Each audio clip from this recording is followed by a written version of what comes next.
of the pandemic and what it means to us as planners in defining the destinies of future cities. In today's section, we will be looking at how to make these cities resilient and inclusive.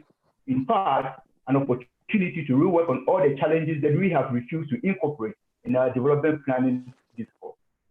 We are glad to have one of our alumni, Dr. Himanshu Shekhar from India, moderating the session. About the moderator, Himanshu is an associate academic officer at the Center for Vulnerability Assessment, Risk Management, and Adaptive Planning of the United Nations University in Bonn, Germany. He leads the World Risk and Adaptation Features Program at the Institute for Environment and Human Security. His research focuses on understanding the dynamics of urbanization and climate adaptation for the policy-making processes of the UN. He is also a task team member of the United Nations High-Level Committee of Planning Programs on Sustainable Urbanization.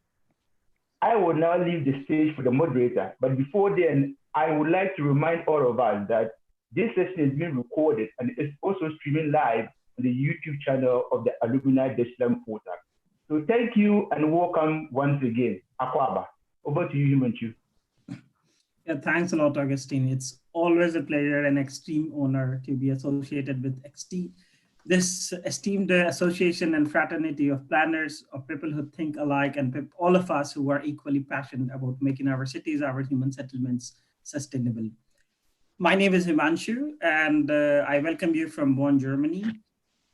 I work with the United Nations University, and as Augustine was saying, we particularly look at the climate change dynamics in urban areas. And with this, the phase that we all are in, particularly with COVID-19 in front of us, we in Europe in second phase, some of us are getting the first phase, some of us are doing better than other.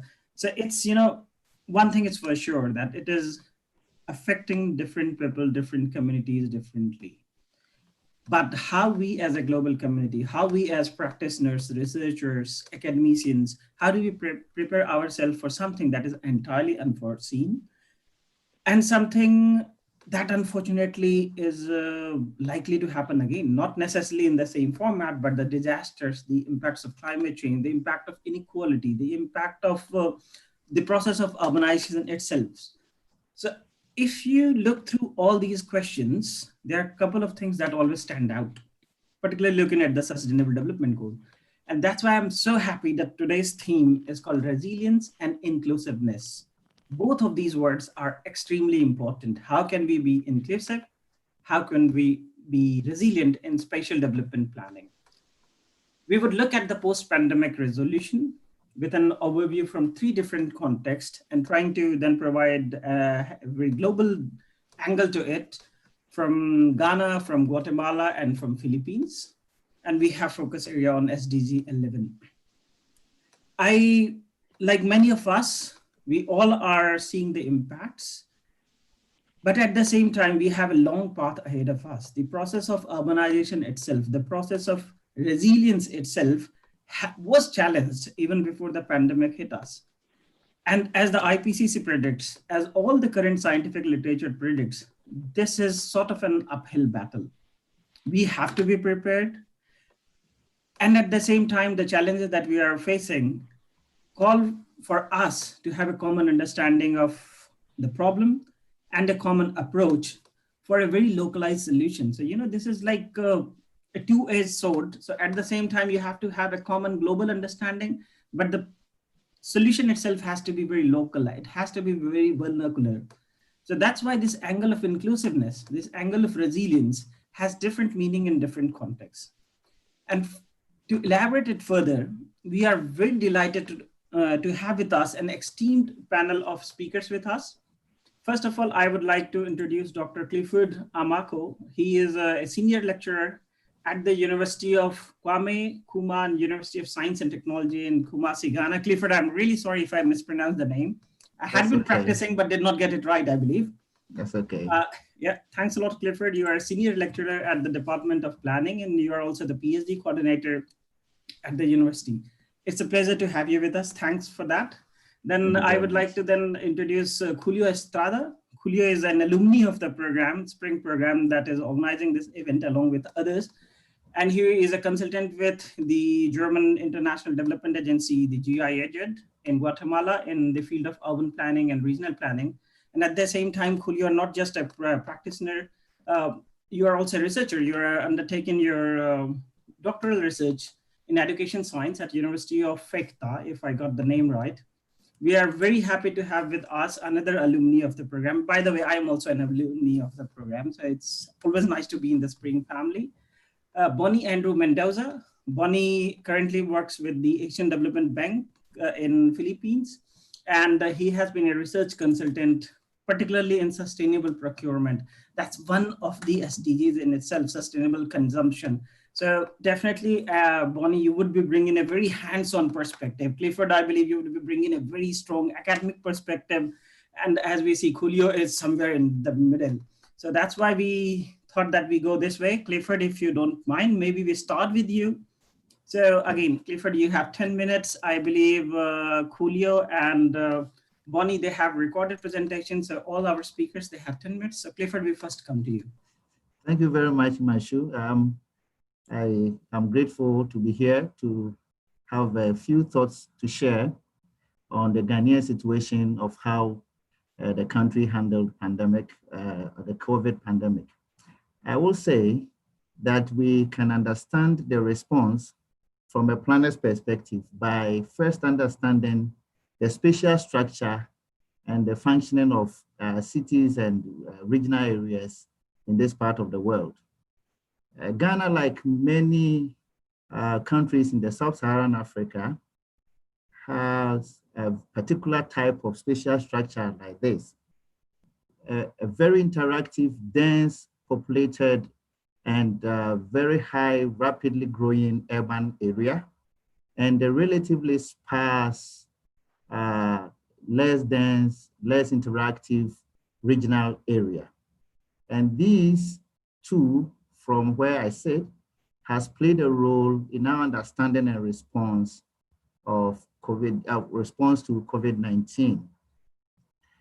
When we look at the internal structure of urban areas in sub-Saharan Africa, and for this particular presentation, Ghana, one can see informal growth, less technology use, dense, high densities in terms of housing and population, common use facilities in homes, markets, terminals, and even public vehicular services. So these were some of the reasons why there were apocalyptic predictions for cities in this part of the world. And it was that there would be serious impacts for residents in this part of the world. But this didn't seem to be the case. And why? Ghana, for example, recorded the first case in March on 11th, and by the 15th had restricted entry into the country, and then restricted entry and movement in 3 major spatial areas. First is the 2 greater metropolitan areas of Accra and Kumasi, and then a number of secondary cities with attractive functions such as mining and major market centers, and then a number of nodal towns. This has implications. And what implications are these? The implications are that because of the high level of interaction and intensity in these areas, once you have restricted these areas, you leave a big part of the regional area, which is less interactive, free to be able to be providing the primary goods and services that these urban centers will enjoy. So I feel from the planner's point of view, the spatial structure and how it was managed had played a role in how the pandemic was managed. So as it stands now, as at this morning, confirmed cases has been just around 47,000 with only around 316 deaths. It appears that the restriction into the country and then the restrictions to and from the high dense, interactive, and rapidly growing metropolitan areas from the bigger regional areas might have done something very interesting. So what we gather from here is that maybe the same spatial structure which had been used as a way of predicting the pandemic's impact on our part of the world has also been a major way of resolving the problem. Now, what I would say, because of course, many of us are already aware of what happened around the globe and the impact on economics, impact on movement, impact on homes and families. So I wouldn't want to waste too much time on that. But as a country or as people in Sub-Saharan Africa, one question we would want to ask ourselves will be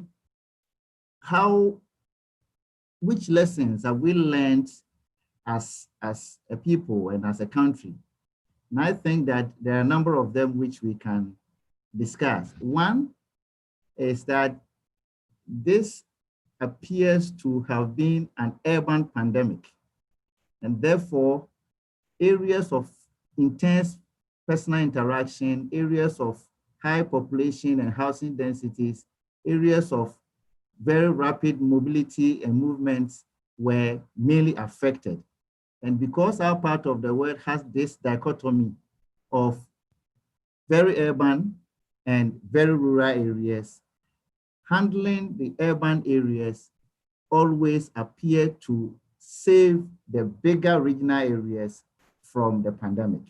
So I think that one lesson is having an urban area restricted and leaving a bigger regional and less interactive area to be free, to be able to produce the agricultural produce which were feeding the urban area might have done some trick.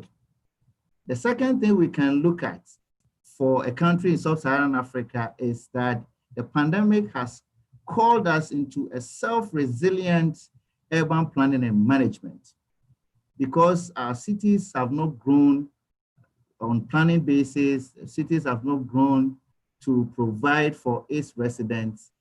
Issues on housing and infrastructure provision has been a top agenda, which we are going to discuss after the pandemic. Again, the reworking of public transport and urban mobility has also been called to question. And then the provision and access to social services. What we saw was that in many urban areas, social services where many people have to share became a problem. And we have been called to answer that question on social services. Another area where self-resilience in planning might be very useful is that of the use and design of public spaces. Areas like vehicle terminals. We in Africa do a lot of social activities together in terms of funerals, in terms of outdooring and several activities together. And designing and use of such public spaces are going to be issues that we have to look at. Another area where we are also going to have issues to discuss is the use of technology. Many cities were found not to be high on the use of a lot of technology because many residents would have to do their daily businesses through personal contacts.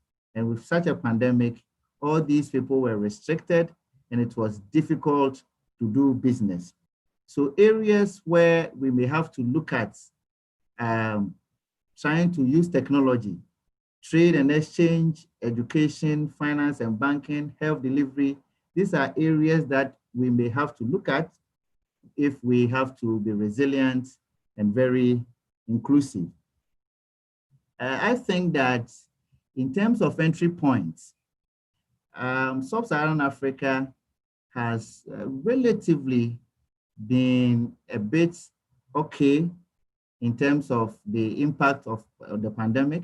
But if we have to prepare, then there are three things we have to look at. As take home, I think that urban informality and the dynamics of slums, the use of space is a key entry point where we'd have to look at in building resilience and inclusive communities. Second thing is intensive use of smart technologies. We still are very limited in African cities and for that matter in Ghana. And then the third one is the delivery of housing and infrastructure to reduce overcrowding and homelessness in our part of the world. Thank you very much. I will be responding to questions if they come. Thank you. Thanks a lot. I mean, this was just wonderful. I would say a perfect start. And it's marvelous the way you framed the problem itself. You know, it sort of took me back to the very beginning of urban planning for many of us when we look at the work of Peter Hall, Cities of Tomorrow. It somehow, in a way, looks like the modern version of what was happening in post-industrial Europe. In a sense, the urbanization for a long time, for 150 years, for almost 200 years, was supposed to be the key to a better life. But if you look at what has happened, at least in this particular scenario, our cities have become more vulnerable. So your chances of being affected, your exposure, your vulnerability to a disaster has in fact enhanced in many parts of the world in cities. So that calls for a very fundamental relook at how cities are functioning, how they are being designed, how they are being managed. So thanks a lot, Clifford. It's just wonderful. Especially, I liked all this, discussion. There are so many questions I would love to come to, but we know this is just a beginning, and obviously we, as a fraternity, we would be building on this. And I was so excited to hear to you that I forgot to inform our audience the format of today's presentation of today's webinar. So we will have 3 presentations. We had the first one from Clifford, a very engaging, a very interesting example from Ghana. We will have 2 more presentations. Then we would have some 15 minutes or so for your questions. So kindly keep your questions with you. If you already have your questions, please post them, and you can also send via chat box directly to me. Just find Himanshu Shekhar. I will say a hi to everyone, and you can send them to me, and then we take it from there. So thanks a lot, Clifford. Now, next, I guess we have a recorded presentation. Bonnie, you are with us, but we would be playing your presentation first. So would one of the organizers run the presentation from Bonnie, please?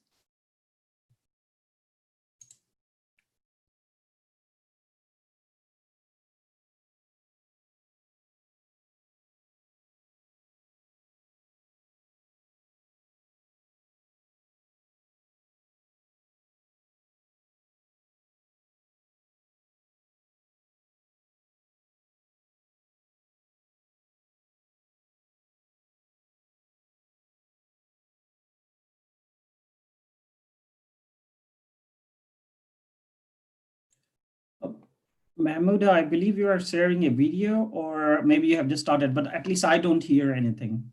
As it would have been midnight. Hello, everyone. Good morning, good afternoon, and good evening. I'm going to Hello, everyone. Good morning, good afternoon, and good evening. I'm going to present the highlights of ADB's response to the COVID-19 pandemic. Please take note, though, that I'm not officially representing ADB in this undertaking. I sought clearance to present whatever is publicly available. Allow me to pre-record the presentation, as it would have been midnight here in the Philippines by the time of my actual presentation. In this way, aside from addressing connection issues, since I'm literally staying in a farm for more social distancing, you wouldn't hear my sleepy voice. Just a quick anecdote before I start. I can still vividly recall to this day the story that was shared by Manfred Maxneff when we met with him in the academic year 2013-2014 in Fasea at UAH.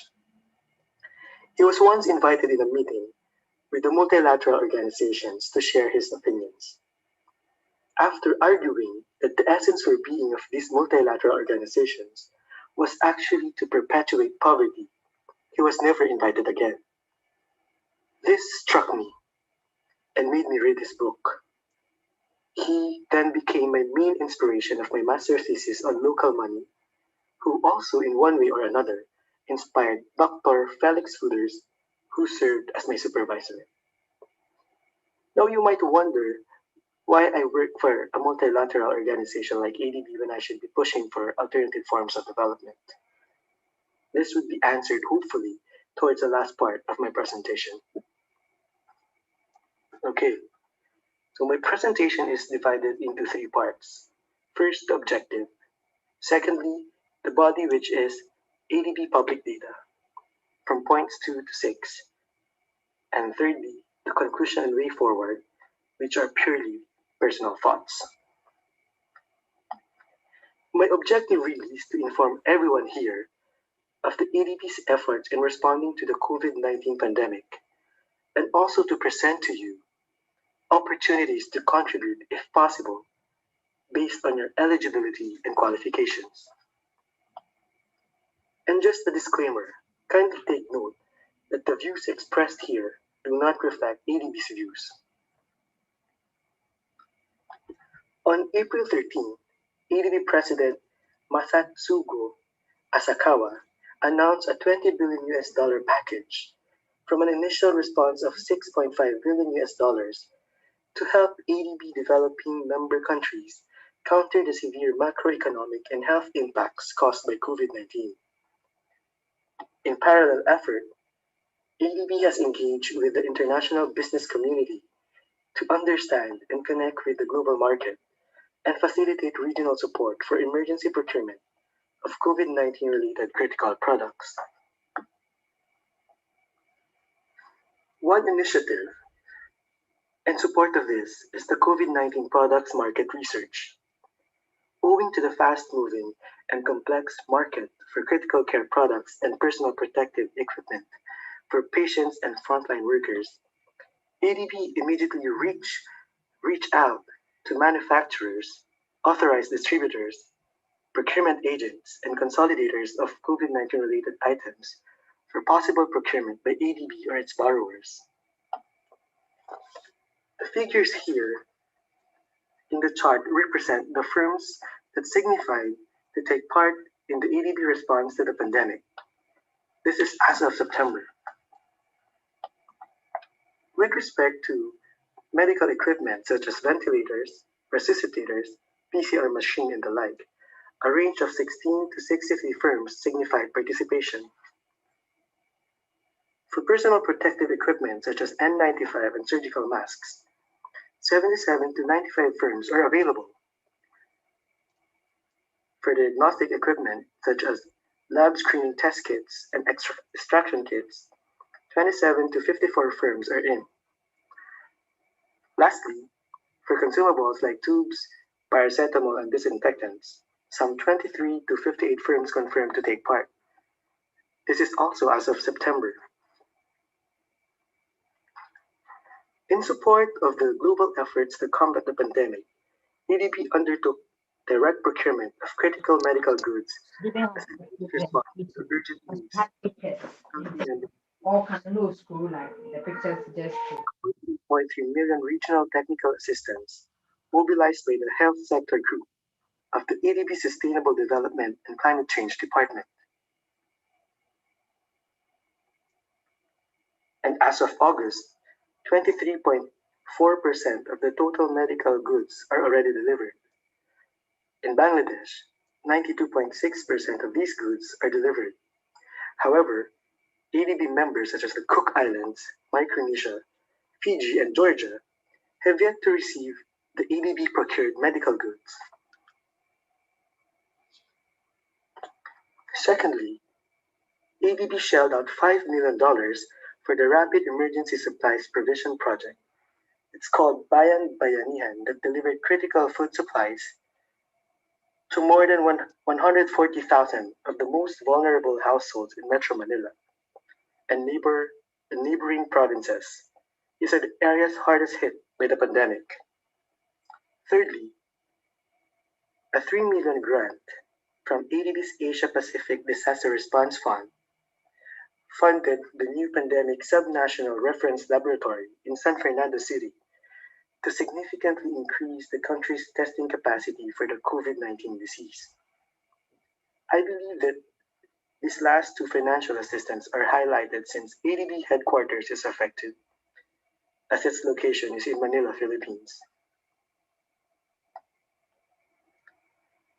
If you would visit the ADB website, project section, and filter health as sector, you would find all projects that are related to responding to the COVID-19 pandemic.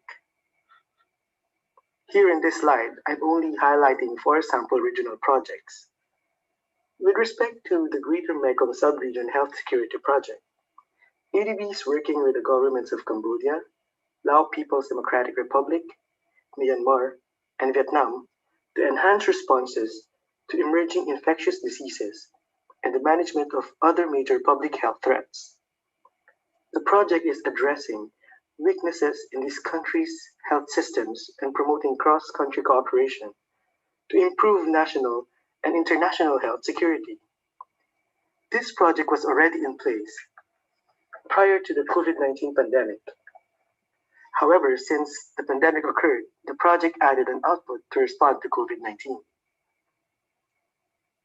The outputs of the second project, entitled Addressing Health Threats in Central Asia Regional Economic Cooperation Countries and the Caucasus, covering Afghanistan, Armenia, Azerbaijan, Georgia, Kazakhstan, Kyrgyz Republic, Mongolia, Pakistan, People's Republic of China, Tajikistan, Turkmenistan, and Uzbekistan, are enhanced capacity to respond to COVID-19 pandemic, develop capacity to prevent, prepare for, and respond to regional health threats, and develop regional health cooperation strategy toward 2030 and investment framework from 2022 to 2026. The support to address outbreak of COVID-19 and strengthen preparedness for communicable diseases in South Asia, such as Bangladesh, Bhutan, India, Maldives, Nepal, and Sri Lanka, will provide support for the design of ongoing and ensuing ADB South Asia Regional Department Health and Education Sector projects in aligning project activities to address and mitigate the impact of the COVID-19 outbreak. It will also provide analytical support to inform short-term and long-term policy and actions to address the outbreak and strengthen health, education, and social protection system preparedness for future outbreaks or similar external shocks. And lastly, support assessments to learn from ongoing COVID-19 responses in health, education, and social protection to identify gaps and opportunities for accelerated reform actions to mitigate impacts of the outbreak and strengthen resilience against future disruptions. The last example is a project for the Pacific. The project is entitled Supporting Public Sector Management Reforms, involving the Cook Islands, Fiji, Kiribati, Niue, the newest ADB member, Samoa, Tonga, and Tuvalu. The project is a knowledge and support technical assistance that will improve public sector management practices in these 7 Pacific developing member countries through institutional strengthening of ministries of finance, other central management agencies and relevant sector ministries, and supporting tailored policy advice and targeted analysis to promote longer-term fiscal sustainability for improved growth and public service delivery. The technical assistance will also provide policy advice as requested to support the targeted countries during disasters caused by natural hazards, such as cyclones and the COVID-19 pandemic. So after giving you the summary of what ADB is doing with respect to responding to the COVID-19 pandemic, now we can ask ourselves how we can contribute if willing, eligible, and qualified. You can also share this with your network for expanded reach. ADB welcomes all stakeholders, including, but not limited to, the private sector companies, NGOs, and civil society organizations, as well as other knowledge partners to support the developing member countries in their responses to the COVID-19 pandemic and help build long-term systemic resilience within supply chains. So if you're a specialist or an expert in occupational health and safety, you can register in the ADB's Consultant Management System and submit expression of interest. For suppliers, You can look for tender notices for procurement opportunities on ADB website.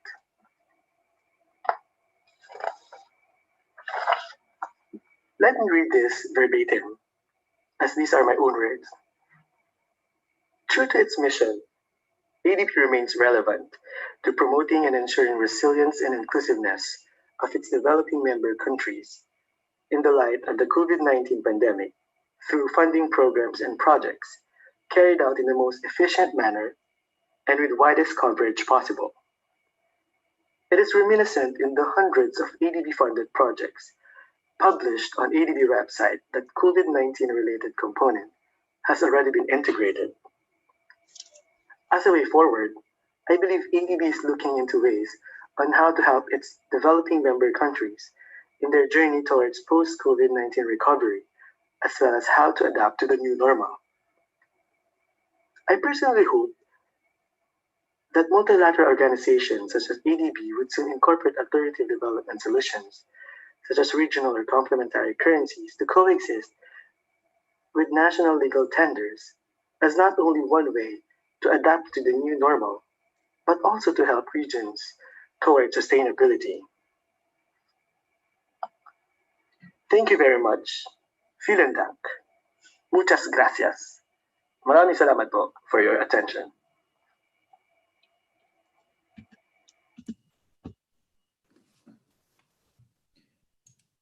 Thanks a lot for this presentation, Bonnie, and thanks a lot to the organizers for running it. Definitely, it was interesting to see how multilateral agencies, I mean, we plan and we have, budgetary considerations. We have our own planning, we have forecast and everything.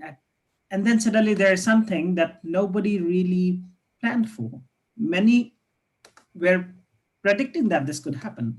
So seeing this flexibility that a particular organization has, seeing this flexibility that our organizational setup provides is very encouraging, that's for sure. So thanks a lot for this wonderful insight, Bonnie.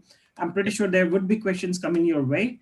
Now for the sake of time, I quickly go to our next presenter, and then I'm pretty sure there are many questions already coming for Clifford, for Bonnie, and now Julio, it's your turn.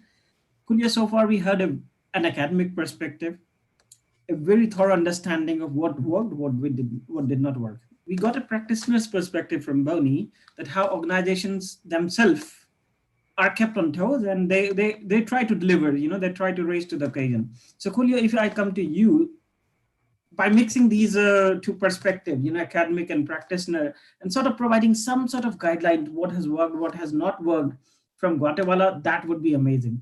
I believe your presentation would be a recorded one as well. So I would then request the organizers to run the presentation first.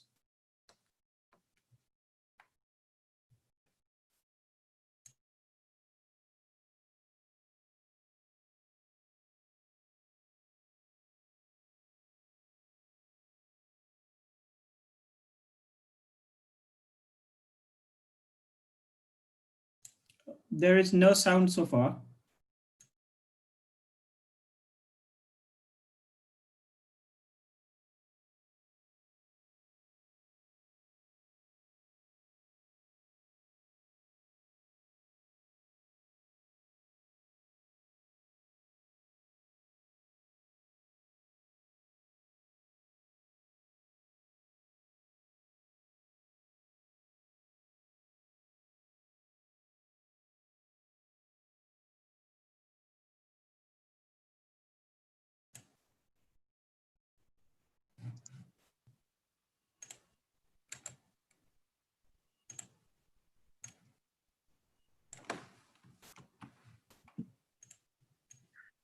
Good evening. My name is Julio Estrada. First of all, I would like to thank the invitation to participate in the session. I will present healthy and resilient cities through a dynamic and receptive approach, which is divided in 4 topics: general background, methodology, spatial development planning and management considerations, and preliminary guidelines for spatial development. As we all know, the current global pandemic has given unprecedented social and economic impacts at the global and local level.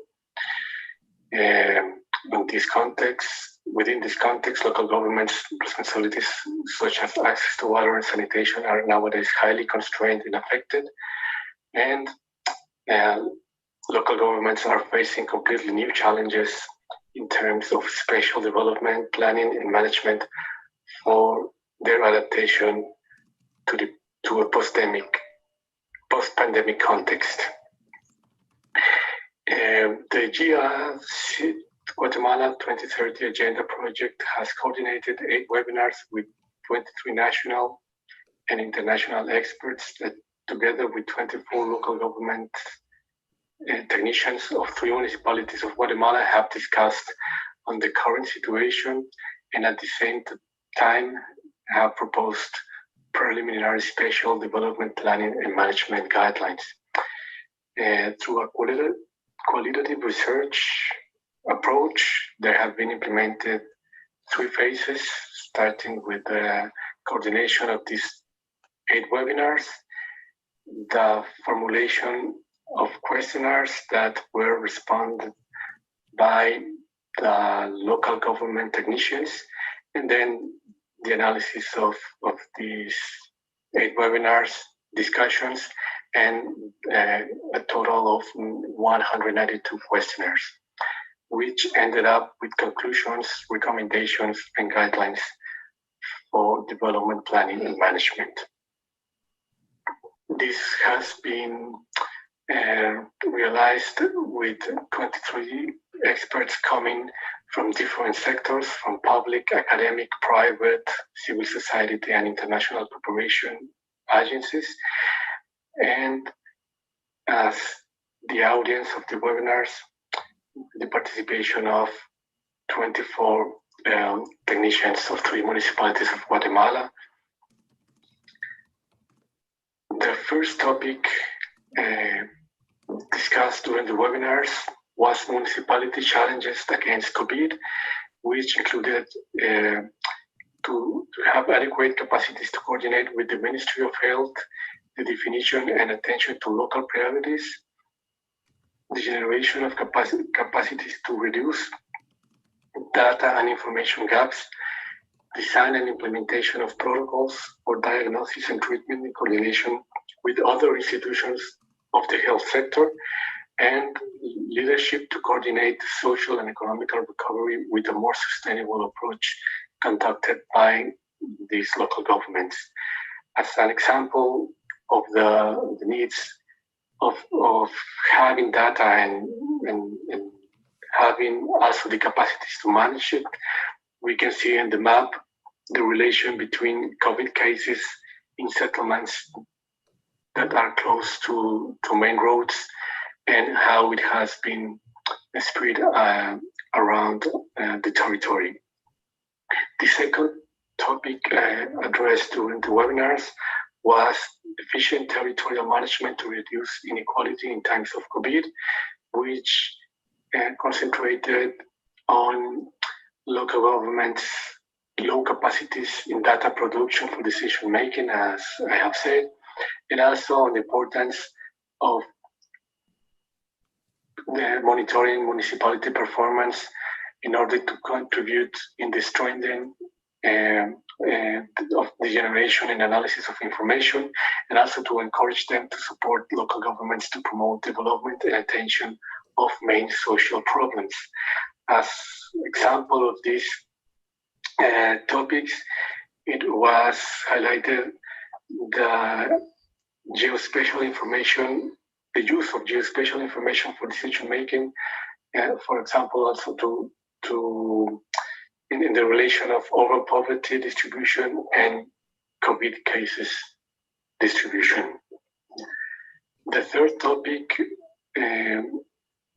addressed during the webinars was the economic and financial impacts of the global pandemic at the local level, which was divided in 2 parts. The first one addressed the impacts on the local economy, and discussing topics like significant reduction of economic activities, difficulty of adaptation and resilience, especially of small and medium-sized enterprises, which also conducted to generalized bankruptcies and definitive closures of these companies. Another topic was the increase of unemployment rates and the loss of confidence in already consolidated sectors, as for example, tourism and gastronomy. The other part of this topic was impacts on local government finances, which addressed the greater requirement of public spending to sustain anti-crisis measures, for example, coverage and quality in the provision of public services. Local governments are now facing greater demand for local needs in the face of this global pandemic, as for example, detention services of health, social protection, and combating poverty. It has been also an impact on financial flows of municipalities, decrease in collection of local taxes, and it has impact on the transfer system from the national level to the local level. The last topic addressed during the webinars was the role of citizens in the crisis, which was also divided in two parts.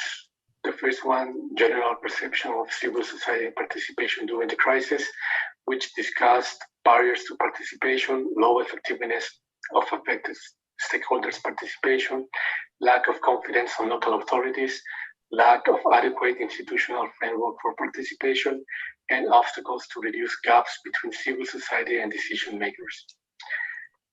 The second part was the improvement of stakeholders' participation, which addressed alliances, which proposed alliances between different sectors within specific territorial planning units, digital government actions based on new technologies and increase of efficiency in order to increase efficiency of public services offered to citizens, improvement of information and open database systems at the local level and its relationship with decision-making processes, and the demand of strengthening of coordination mechanisms within different government levels. After the conduction of the 8 webinars and the analysis of the responses to the questionnaires, there has been proposed preliminary guidelines for spatial development planning and management, which was also divided in 4 topics. The first one, which is institutional strengthening of municipalities, proposed to the definition of a municipality health profile with a multidimensional health approach in order to include culture, ecology, psychological, cognitive, and social aspects in this municipality profile. It was also proposed the revision of local development strategies considering emerging challenges and considering a new sustainable development approach. The second topic was data management, which proposed management and the improvement of data management and visualization skills of municipality officials. The third guideline proposed was addressing the economic recovery, which included to strengthen hygiene protocols in the food chain and markets and in the use of public and open spaces, also to track financial flows of the municipality spendings and to define protocols and incentives for local economic activities. The fourth guideline was considering the citizen participation, which proposed to design, promote, and implement multi-sectoral actions and comprehensive communication mechanisms at the national and local level, and the promotion of health protective factors at home and other environments that are frequented by citizens. For example, access to drinking water and sanitation, healthy diet, hygiene, and mental health. Public health requires a preventive, multidimensional, and holistic approach that could be achieved only with the assertive preparation of local government officials and with an effective coordination among technicians, authorities, and civil society representatives. Thank you.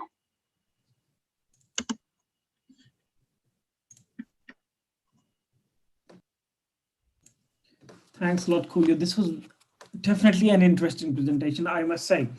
I especially like the part where you talk about the guidelines. And you know what was amazing while I was listening to all the presentation from all three of you, from Clifford, from Bonnie, as well as Julio, it's amazing to see that couple of solutions as well as the questions that we talked about. They are so cross-sectional, they cut across many dimensions. And if we speak from a very fundamental point of view, they're not something out of the ordinary. What does that mean? At least in my understanding, that the process of urbanization has a very localized nature, and the challenges that we all face quite often are related to the capacity itself. One part is definitely the knowledge creation, something that we work in research community. But when we look at the capacities, how the organizations themselves, whether they have the capacity, for example, simply to prepare GIS map, whether all these technological advancements that Clifford, you talked about, are we in a position to make full use of that? Are we in a position whether the local municipal officer, the person who is ultimately responsible for putting these policies into action, whether he is qualified enough, whether we are providing enough capabilities and training? So that's very, very vital. And that is what this pandemic has shown time and again. Thank you. So thanks a lot, Julio, for this wonderful, sort of way forward, what can be done, those guidelines that were amazing. Very quickly, now today also being the last day of this amazing and wonderful series, we all were hooked for last 3 days, means we have a very tight schedule behind us. So I quickly come to you one by one for a couple of key questions. And I got an amazing question from Ane, and I think that's definitely of interest. The question is that how the impact and experience of Ebola, Clifford, this pertains to you, whether it helped countries in preparing better. So whether, Western Africa, particularly if we look at, they were quite severely impacted. So whether there was some improvement or these enhanced response, what you say has happened, it only happened due to the nature of urbanization, as you said, strict urban and rural dimensions, and then you keep separated and it worked. So whether there any sort of that dimension was there? Yes, thank you very much for the question. I think that for Ghana, the experience from Ebola also played a role, because during the times of Ebola, one of the things that was done was restrictions at the borders, and also those few technological introduction at the borders. I must say that, as you are aware, Sub-Saharan African countries are really, really still emerging when it comes to technology and all the other facilities. So I think that the Ebola experience might have contributed, but not necessarily that high. I think this was handled more or less slightly differently from what happened during the Ebola period. But of course, we might have learned a few things.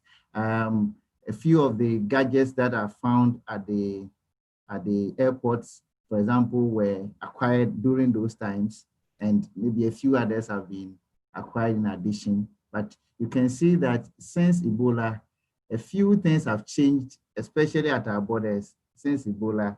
So definitely it played a role in what we are doing now. But beyond that, I don't think there's any significant lessons that we can draw from Ebola. Yeah. Okay, then let me sort of paraphrase or build upon your response.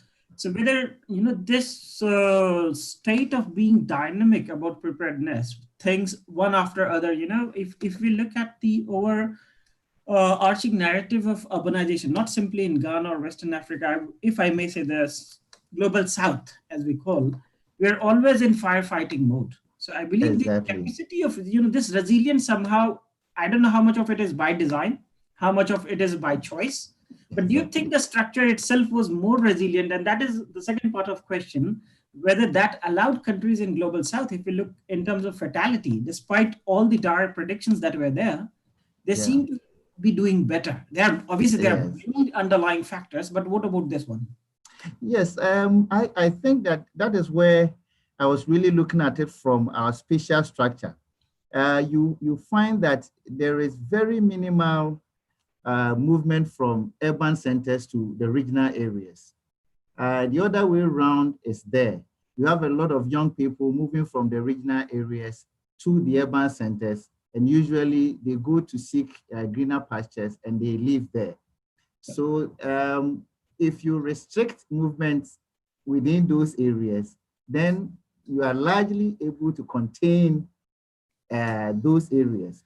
I have that feeling that because the interregional movement, I mean, from urban to regional areas were restricted, we could contain the spread in all these, the major urban areas, which happen to have the only few health facilities. So the testings were done there.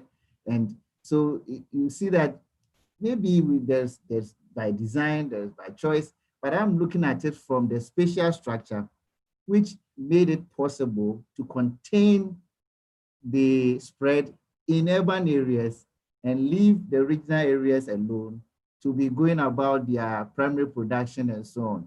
Only food and a few other services were allowed from the regional areas to the urban areas, so that the records of cases were only concentrated in these major metropolitan areas, and only secondary cities with some attractions like mining were seen to be the areas affected. So I think that beyond the design, lack, and all other considerations, spatial structure and the containment of activities in the urban areas might have played a role. Of course, we're trying to look at how these things actually impacted on our response, and we might publish a few things from there. Yeah. No, perfect. You're highlighting the importance of spatial structure, and this is very, very vital. Obviously, anything and everything has multiple dimensions. There are many underlying factors, but the space plays a big role. Whatever is happening there, unless it's actually in the space. So in that sense, spatial planning holds the key, and I'm very glad to hear your presentation. It almost sort of reminds of the work of John Snow. If you look at what happened in London, understanding this correlation with space is very, very vital. So thanks a lot, Clifford. We now come to Julio, to you. We have a question for you coming from Ane, that how long was the process of webinars and questionnaires before any measure could be implemented? And what have the mayors and authorities done in between? Do we normally have the time to collect data before coming to action, or are you always on your toes? Because quite often time and money, both are running short. Yes, thank you for the question. It is expected to start the implementation of these guidelines by next year. I mean, this is actually it's still going on, the analysis and the discussion. It has not ended yet, the study. So I think, and I hope it will start to be implemented by early next year, especially with the 3 municipalities that have participated in the activity in the webinars. Yes, the politicians' participation in this kind of events is also very important, so that it can be also, that could be also involved in the discussion. And though it has been limited, we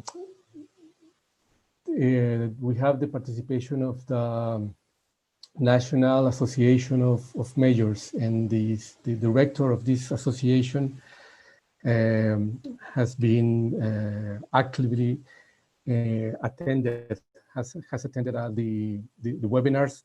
So we are expecting that this association of mayors will be, let's say, the channel to communicate these proposed guidelines for local authorities and also to spread it out at the local level. Yeah, thanks a lot, Julio.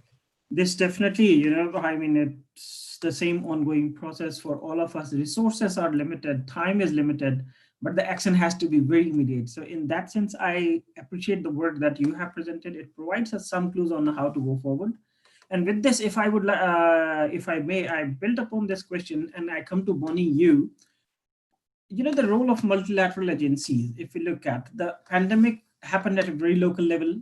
And right now is a time when more than in last 30 or 40 years, the role of multilateral agencies, but be it UN, be it any, is being questioned. So how this interrelationship between something that is very local in nature and the multilateral agencies, and at the same time, have globalized manufacturing industry, something is made in one country, something else is made in other country. So how ADB really managed, or how, in your view, how ideally we can work across these scales, be it global, regional, country, and local, how to ensure coherence across scales, particularly in terms of procurement, because at the end of the day, that is what action comes to. You have 2 minutes. Unfortunately, we are running out of time, and I would also like to request both Clifford and Julio to keep your closing remarks. And Bonnie, if you want to include your closing remarks with this as well.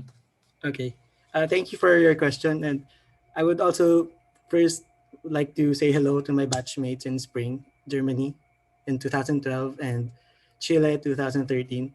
Hello, guys. So to answer your question, I think my view there is I've been with the procurement department of ADB since 2014 after my graduation in Spring. And I've noticed that regularly we in ADB, we conduct reforms on a lot of things, including procurement. And we conduct missions to really go to the grassroots so that we talk to the governments that we lend money to and we give grants to, so that the guidelines that we prepare are reflective, and that will capture the actual needs of respective beneficiaries. Perfect. Thanks a lot. And was that also your concluding remark? Because I wanted to ask you something. Like, okay, what is it? You provided a very clear understanding of how organizations themselves are responding to something unforeseen. Mm-hmm. What is one key thing that, again, from your perspective, you see is the most important thing to do? And I would ask the same thing, Clifford, same thing to Julio.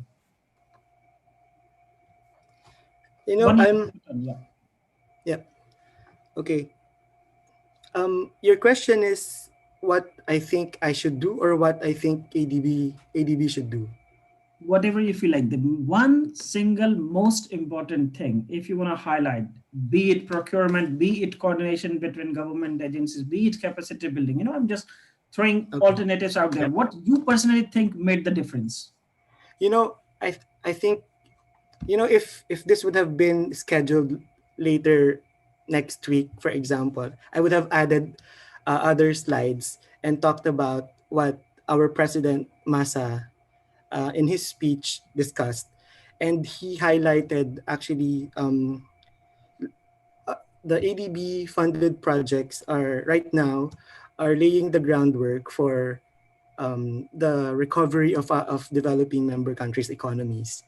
And one of the key thing that he advocates and promotes right now is to the transformation of the digital technology. And I support that, because it's sustainable, it's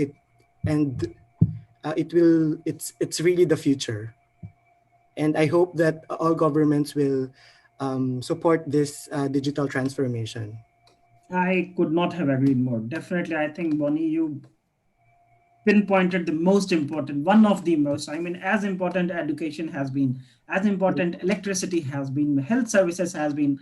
I think our current and future generations, the inequality would not only be defined by your wealth, your education, but also by your access to digital tools. That's right, because it cuts across sectors. Yeah. For example, right now we cannot go to schools, we cannot access health services or financial services, but through this introduction or the transformation of digital technology, we're able to somehow access these services and sectors. Yes, perfectly. Now, thanks a lot. This wave of digitalization, something we Yep. all have to ride together. No Yep. doubt about that. Thanks a lot, Clifford. If I come to you, Thank you. your closing remarks, you have 60 seconds and one thing, the most important thing for you. Right. Thank you very much. I think that if COVID-19 has done anything to sub-Saharan Africa, it is the wake-up call to be self-resilient, and that to take a second look at the way our space is structured and is developing. It is important that we begin from within and depend on what we can hold together as a starting point. So over the period, we have always run to the developed world for assistance. Yeah. And as at now, they are all in trouble and therefore we cannot run to them again. And so we are being called to be self-reliant and build our resilience from within. And I think that it's a good call and we really have to wake up to it. Thank you. Exactly. Now, I think what you're touching is a very, very important issue. Being self-resilient definitely does not mean that we don't develop together, but it means we collectively grow. Exactly. I believe you are talking about urban agriculture, you're talking about urban-rural linkages. So there are many aspects of self-reliance that you talk about. Food security, for example. I mean, it's just wonderful. So thanks a lot, Clifford, for that. I hope we get chances to talk about these things. Your ideas are just marvelous, I must say. Sure. I would get in touch with you for sure afterwards. And Julio, if I come to you for last and maybe the most important, balancing the practitioner and academician perspective, your closing remarks and one thing you feel worked quite well, or one thing for you, what holds the key? Yes, I would like to say that although the difficulties and problems that we are facing now, this is also an opportunity to rethink how we can approach sustainable development. So this is sort of a stop in the way we are formulating guidelines or strategies, and I will only say that to achieve inclusiveness and resilience, we can make it by two points, let's say, or two aspects. Resilience, we can achieve it through the strengthening of public institutions. I mean, this is where we have to focus to strengthen the work and how they manage the situation, how they get more capacities and more resources to tackle the situation and future situations. And inclusiveness, we can tackle it, attended it by focus territories. I mean, to go more local and more have more information to attend specific situations at the local level and even at the community level. So I think this is perfect. Thanks a lot, Julio. For our audience, we have still 30 more minutes to go. So there is a lot coming afterwards. That's why we had to rush a bit with today's first part of the program, I would rather say. Julio, thanks a lot. I guess if you ask me, I would say the same, capacity building. I mean, at the end of the day, spatial planning, urban planning, we all talk, is a government-centric process with lots of participation, equal stakeholder roles, but enhancing local level capacities. What you highlighted, I fully agree with you. It's not about reinventing the wheel, but making sure all the cogs of wheel are working properly. And that's, I believe also for our organizers, I could not have asked for a better concluding remarks. So digitalization, self-reliance, and governance, if I may sum up your concluding remarks, definitely they hold important keys. So thanks a lot to all our speakers. Thanks a lot to all the organizers. So I guess now I hand it over back to the organizer. Thank you.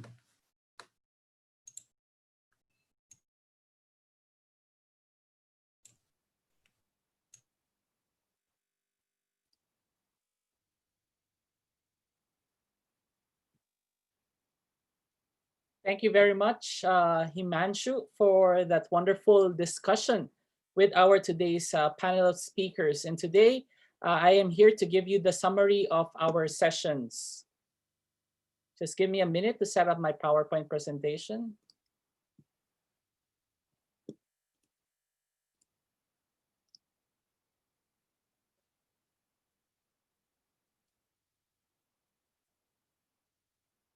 So good evening once again. Thank you very much. And good evening from Manila, Philippines. The Spring Cross-Regional Dialogue 2020 has been a productive dialogue among all participants from various countries and continents all around the world. Indeed, this year's theme, responding to the global pandemic towards a sustainable and resilient future, was a timely discussion as development planners convene and bring out their reflections and expertise to respond to the challenges of the COVID-19 pandemic. Let me remind you that all sessions are recorded and will be uploaded at the Alumni Portal Deutschland YouTube channel, and you can all access it. We would also love to hear your feedback, and certificates will be issued upon submitting the evaluation form, in which you can access via the link as you can see on your screen, or you may simply scan the code, the QR code, right in front of you.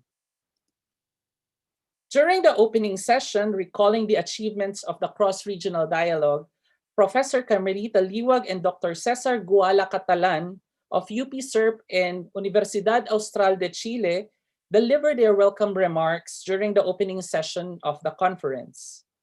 Presentations were also delivered by focusing on building back better by Dr. Jennifer Lehart of WWF Cities, Dr. Antonio Sumelzu, and Dr. Felix Fuders of Universidad Austral de Chile, which gave us first yet grounding discussions on why we need to focus on the environmental, physical, and economic importance of sustainability and resilience of cities.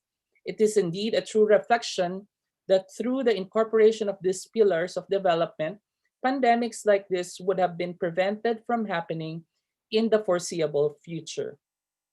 Some important points given on their presentation. First is that cities have finite resources, and this is even more aggravated in the case of the pandemic. The more we live sustainably and more resilient, the better that we are prepared to eventual disasters that could happen. Our money is valuable, according to Dr. Felix Fuders. If we have lost the essence of our culture, what is the value of money? What is money if we have lost our spirit as a society and when technology has succeeded our lives? Then we should reflect that money does not and cannot buy everything. Open space is valuable not only for the health and well-being, but due to the social distancing precautions, there are supplementary roles of the open public spaces. But what is striking is that our urban design is not only a necessity, but a reflection of the quality of life. A healthy society requires a healthy working environment. And that is the ulterior motive of providing healthy environment for the future. Moritz Kasper of TU Dortmund University moderated this session and has integrated extensively the importance of these aspects during the opening sessions. Next, on the simultaneous sessions on food security strategies and circular economy. So our simultaneous presentations were delivered by a frontliner herself, Ms. Rowena Zapanta, and also a SPRING alumna. And of course, it was also moderated by yours truly, also a proud SPRING alumnus. Franz Becker of CIMAR and COFA discussed the importance of circular economy and its valuable contribution to the achievement of the sustainable development. Mahi Akil of the Nordic Council of Ministers of Office in Latvia facilitated this discussion and brought valuable insights into the table. Rowena highlighted FAO's framework for food security, such as availability, accessibility, utilization, and stability. In cases of pandemic, whatever is theoretical is different from actual practice. And that is something that we have to remember right at this very moment. When frontliners are faced with the greatest challenge, lives are at stake, and time and good top executive leadership are essential. The role of the government to give importance and value to science and technology, whether it may be for improving circular economy or for building database, for quick response actions to natural disasters, or even for implementing educational systems that are disrupted by the pandemic, these are all should be pioneered by the governments. All in all, we need to remind ourselves that local community organizations, in terms of deploying actions from top to bottom and bottom-up approaches, seem to be very effective in the times of disasters. In the light of big data, technology played a role in the Internet of Things, Internet as an aid of communication, and in delivery of services such as education. All are these provided innovations. Furthermore, Professor Emeritus Einhard Schmidt-Kallert presented hybrid sectors and the Germany's response to the global pandemic. Dr. Jeanette Alem invited participants in sharing their country context experience and perspectives and collectively harness the potentials and best practices of each participant's reflections. The reality whether we are facing a global pandemic, everybody should be involved. It is true that the government should be on the top priority and should give a framework, but of course, the private sector is also a complementary role to provide a society of all the capacities and capabilities in their best of their abilities. In times like this, cooperative unity is encouraged.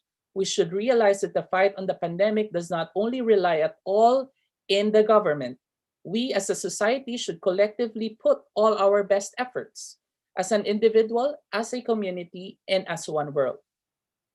Looking towards the future of education and its future development due to the current state, Dr. Daniel Lurciera of Universidad Austral de Chile provided insights on the innovation that educators need to bring to the current discussion. Leo Mustia of the Constitución and Reform Education Consortium has posed good points of discussion that was stressed by all participants. Education system should be ready for emergency crisis, one important aspect that was highlighted during this discussion. And it is not only actually for education, but also for basic supplies and health and others. We could also use other technology and solutions other than the internet itself. We can use TV, radio, broadcasts, which are cheap and ubiquitous technology, which can reach remote places, and the use of post or snail mail to distribute learning materials. Reliance on free and open source technologies, hardware and software to implement local, customized, replicable, and economically viable solutions are also at an optimum. Understood that remote education is not a synonym for education over internet. Or put it another way, internet is not the answer to all of our COVID-19 problems. Schools and universities should also realize that schools are not just places to learn contents or develop competencies. It is a place where we live education. Today's closing session, delivered by our formidable speakers, Julio Estrada, Dr. Clifford Amako, Bonnie Andrew Mendoza, gave us insights on resilience and inclusiveness in development. Important points were also presented today, such as the reiteration of innovation, open public spaces, and the importance of technology, which emphasized greater the importance of those things as we discussed it during the previous sessions. Multilateral organizations like the ADB is also mobilizing in providing response mechanisms for the COVID-19 pandemic. Such available resources may be harnessed together with the existence of both public and private sector resources to distribute help to local communities. Mobilization of procurement of resources are important, especially when scarcity of resources is present and member countries in organizations like the ADB can share and augment these current needs. The technology provided by these multilateral organizations may be used as well and maximized by the government in responding to the pandemic. However, local governments should realize that local yet tested systems are preferred, as these systems are more compatible to the society's infrastructure and country setting. To further strengthen our collaborative contributions on this three-day cross-regional dialogue, The UNITAS publication of the University of Santo Tomas would like to launch a call for papers for a special issue on November 2021.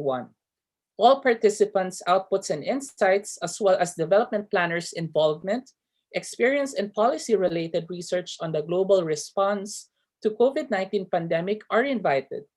The main goal of this publication is to compile the efforts exerted by all into a scientific publication in which we may share to our colleagues and other development planners.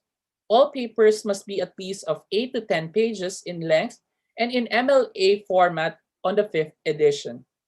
Further details will be announced and will be sent via email after the conference.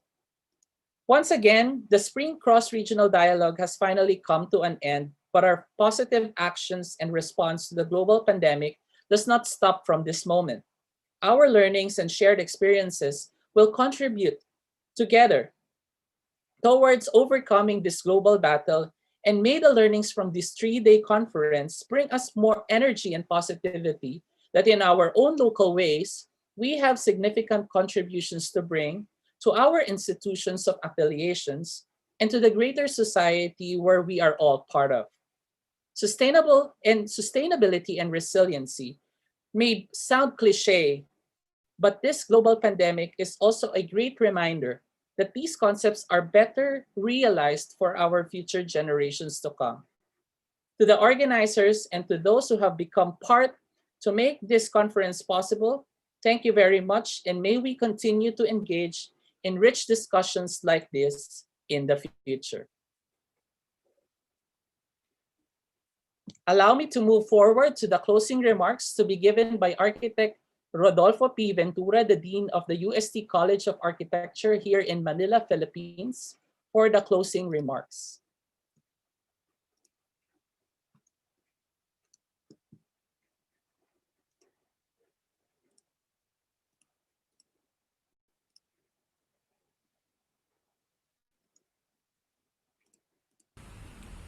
To the distinguished guests, speakers, organizers, and participants of the Spring Cross-Regional Dialogue, a pleasant evening from the Philippines. The current pandemic has brought the world the toughest times and challenges. A lot of people have suffered, lives that have lost and perished, and even more aggravated world's issues such as food insecurity, security of livelihood, and economic activities, oppressions, and even the heightened abuse in terms of human rights. But in spite of all this, there were also heroes who fought the battle and proved that the world, that the hope is there, and no matter how difficult our battles are, we should continue to fight for the best of humanity.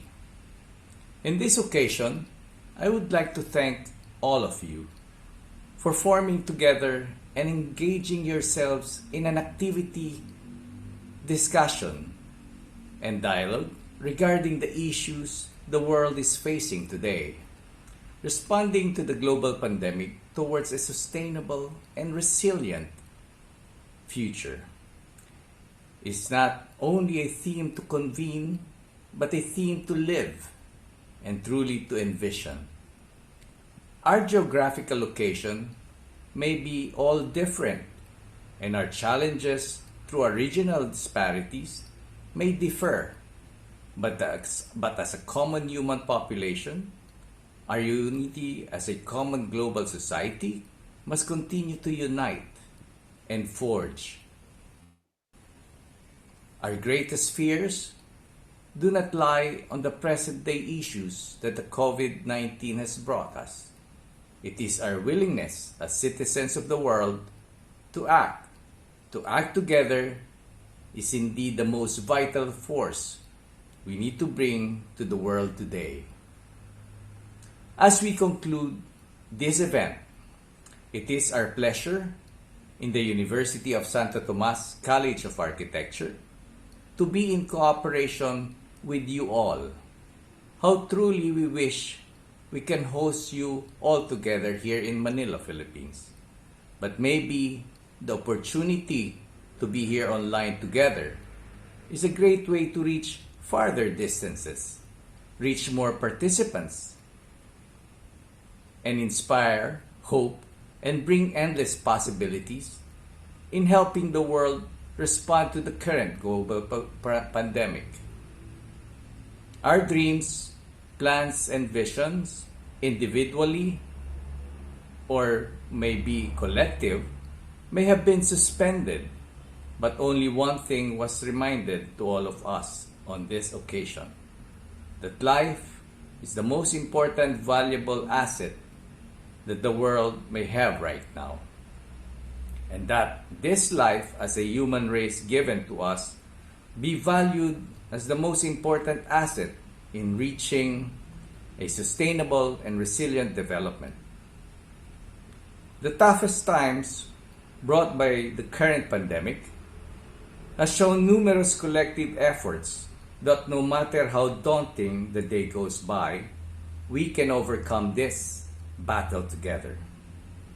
The race to the finish line may not yet be as clear in sight, but at the end of the day, the world will not give up and continue to survive. We will continue to fight for our future generations, improve our old ways, and develop a better, more sustainable, more resilient future for our children. We will once again open our borders, bring smiles to each other, feel each other's warmth and company, and prove to the world that no pandemic will stop us from bringing our best of our abilities.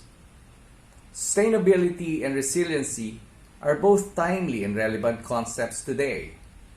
It may be too far-reaching, but maybe the best and the worst of our current situation remind us that planning and developing our ability or build a natural environment into a sustainable and resilient world is more needed than being dreamed about.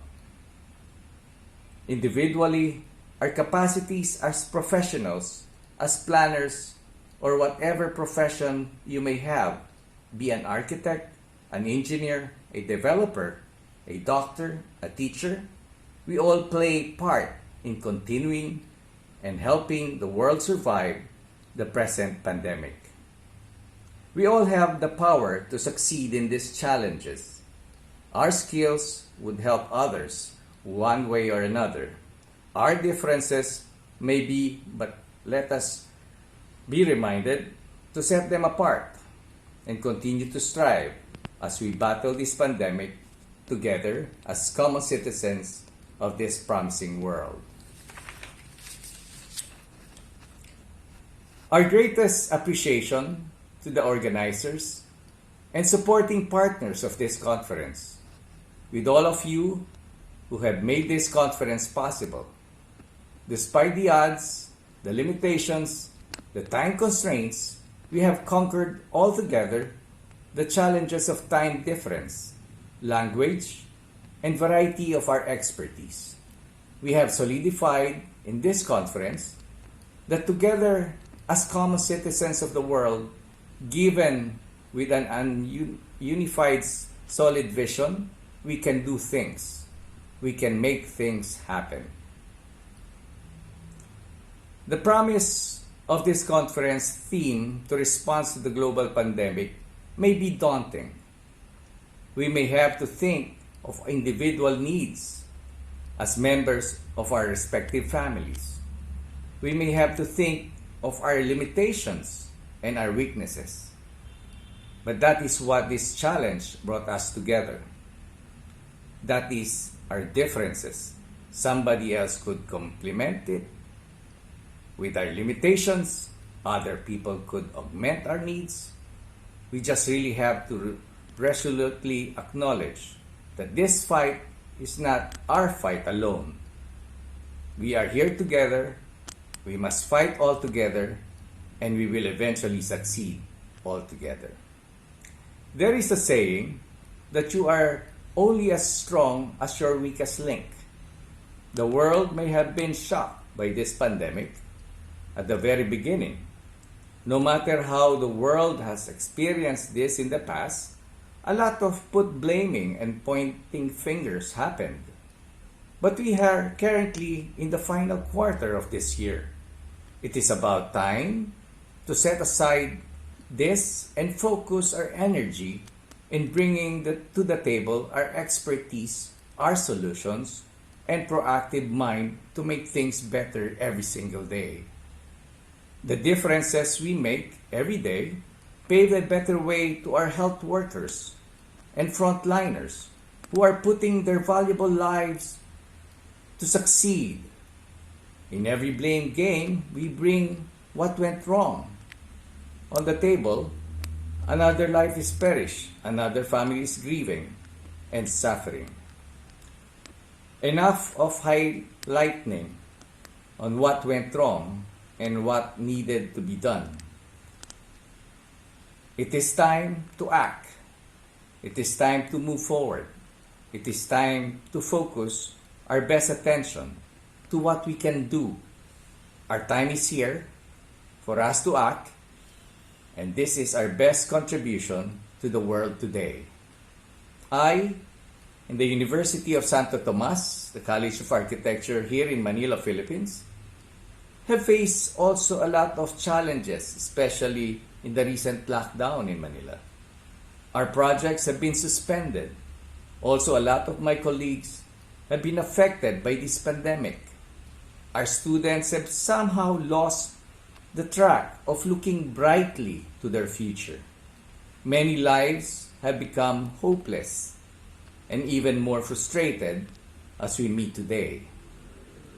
But we have the valuable skills to make this different. And you, in wherever part of the continent that you may be right now, you have the power to change the way of your thinking. You have the capacity to inspire and be the source of light and hope, that it may be with your family, your school, your institution, or your society. Let us remember our forefathers fought hard the battle of life. They experienced this world we are living in right now. It is not the time to give up because they did not. It is time to choose, the time to choose to win. In due time, we are hopeful that we will meet all together and celebrate the victory that this pandemic has brought us all together. Our history taught us to fight for our battles and let us not give up. Your contributions tonight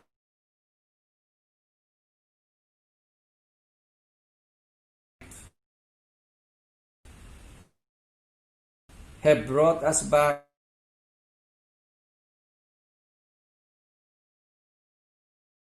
to the realization that our hopes, formed all together, can bring positive. And that was Dean Rodolfo P. Ventura of the UST College of Architecture here in Manila, Philippines, for his closing remark.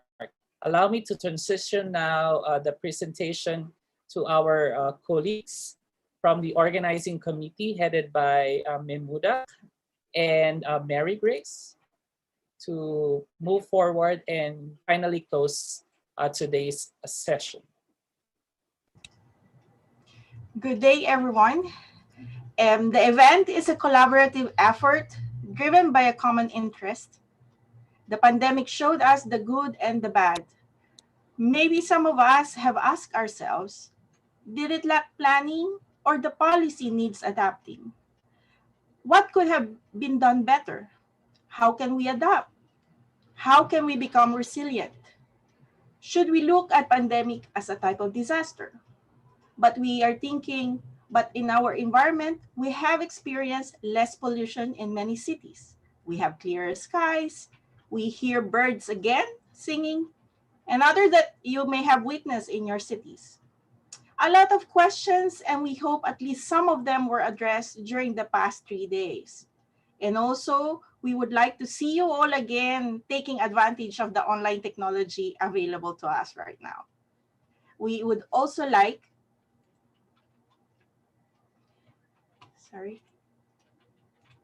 we would also like to take the opportunity to salute all the frontliners in the fight of the COVID-19 crisis. We really appreciate you very much.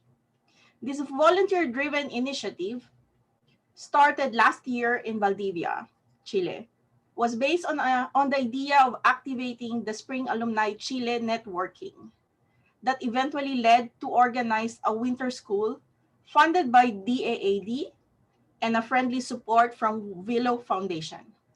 Along with the UACH, Universidad Austral de Chile, and Technische Universität Dortmund's institutional support, and the beers. We will not forget about the beers, which were kindly donated by Cerveceria Kunzman. Some of the inputs of last year's winter school were a paper collaboration and a planned summer school in the Philippines. However, the pandemic came. Those who volunteered last year to lead in achieving those identified outputs decided to move forward because we thought it was important to discuss the impact of COVID-19 and why our role as planners is important. And thus, we are all here today. This is a collective effort and initiative of the Spring Alumni from the partner universities, Ghana, Tanzania, Philippines, and Chile, with the support of TU Dortmund.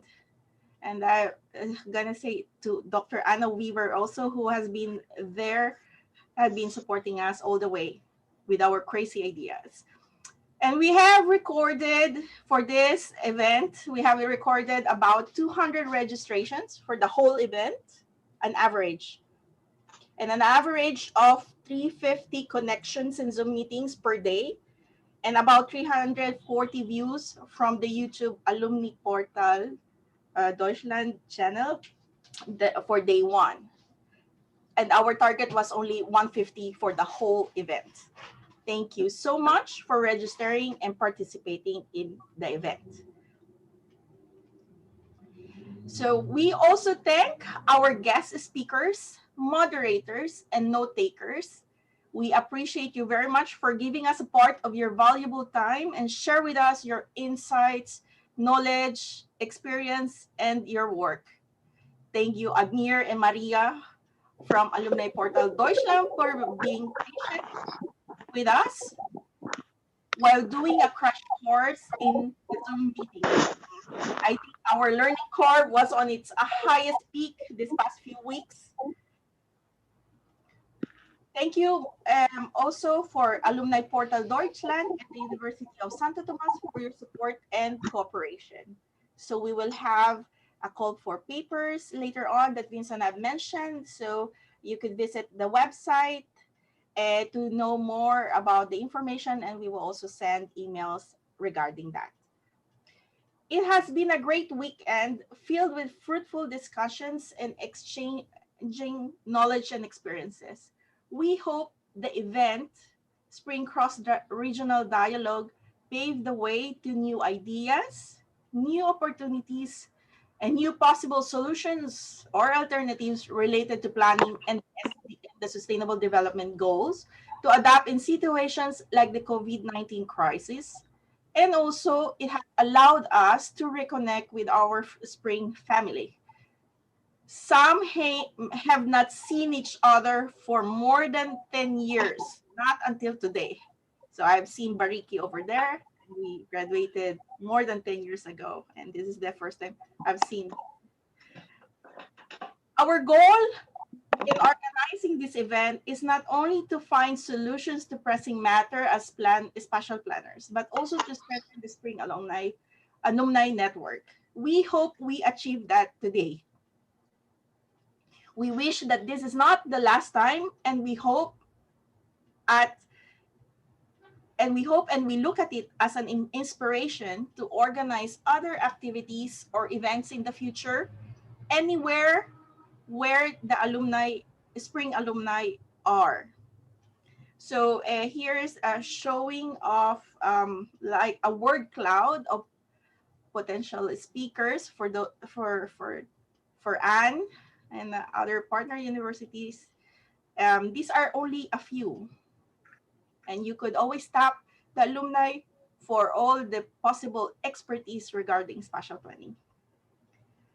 I would like to special mention our team: Maximiliano Flores from Guatemala, Tamana Rama from Bangladesh, Vincent Serrano from the Philippines, with your awesome graphic design and coordination support, Genevieve Dijan from Ghana and living in Germany, Ricardo Paris from Brazil, Iris Quintana from Peru, and Elfreda Acquaye from Ghana for the coordination support, Diana Carvajal from Colombia, Agustin Asua from Ghana and also living here in Chile for facilitation support, and Miss Silikale Mislanga, I hope I pronounce it right, from Tanzania that is now living in Finland, who have designed and run the awesome website that you have been visiting for the past months and weeks. So thank you to Dr. Shahinur Rahman from Bangladesh and Dr. Himanshu Shekhar from India for the added inputs during the conceptualization process of this idea of the event. And also Dr. Himanshu Shekhar is the one coordinating in right now about the paper publication collaboration we have within our network. And also a very special mention to Mehmooda Maqsood from Pakistan, who has led the coordination very well, not to mention our time zone differences in coordinating, and of course, being a host, an elegant host during the this past few days. On behalf of the team, we are grateful for this experience. For our fellows, friends, and colleagues in Asia, thank you for still being online despite the hour. And along with our fellows, friends, and colleagues in Africa, the Americas, and Europe, the diversity of points of view that all of us have heard and shared were phenomenal. We appreciate it very much. Our hearts are so full. Finally, well, please don't forget to fill out the evaluation form. This will also help us improve organizing events in the future. And you can see it on the link in the screen. We hope to see you again in future webinars. Have a good day, night, and morning. So before that, maybe some of you could show your videos. Turn off just a moment so that we take a picture of everyone. And somebody will do it. Just tell us when it's ready.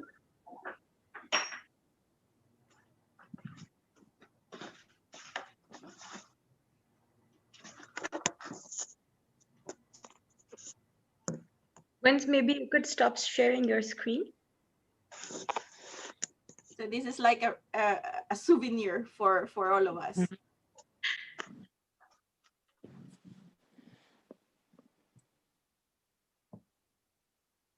Edmir, could you take a screenshot, please, if that's possible?